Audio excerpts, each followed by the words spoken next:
హైడ్రాని తెచ్చిపెట్టింది. దానికి ఆ హైడ్రాకు ఆ పిసిసి ప్రెసిడెంట్ అని ఉంటాడు ఆయన, కాంగ్రెస్ కమిటీ అధ్యక్షుడు, ఆయన నిజామాబాద్లో పోయి చెప్తుండు, హైదరాబాద్లో హైడ్రా, నిజామాబాద్ కూడా తెత్తాం బిడ్డ, నిజామాబాద్లో నిడ్రా, రేపు జగిత్యాలలో కూడా జిడ్రా అంటాడు. ఇక అది ఏం కావాలి? మొత్తం పేదల కొంపలన్నీ కూల్చుడేనా? కేసీఆర్ రాజ్యానికి వచ్చినప్పుడు 3.5 లక్షల మందికి పేదలు ఎక్కడ ఉన్నారో అక్కడనే పట్టాలు ఇచ్చినాం. వాళ్ళని ఆగం చేయకుండా పాపం గరీబోళ్ళు 3.5 లక్షల కుటుంబాలకు హైదరాబాదు చుట్టుపక్కల వేరే పట్టణాల్లో కూడా పట్టాలు ఇచ్చిన వాళ్ళని బతకనిచ్చినాం. ఇలా ఏం కూలగొట్టుడు? అది పుస్తకాలు కూడా తీసుకుని పోరాటాలు చదువుకునేటి అంతే గిరితమా? నేను ఒక్కటే మాట మనం చేస్తా ఉన్నా, గ్యారంటీగా బీఆర్ఎస్ గవర్నమెంట్ వచ్చేది ఖాయం.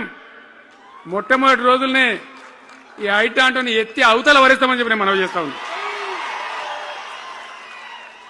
తీసేయన్నా దాన్ని, ఐటాన్ తీసేయనన్నా పక్క మాటనా?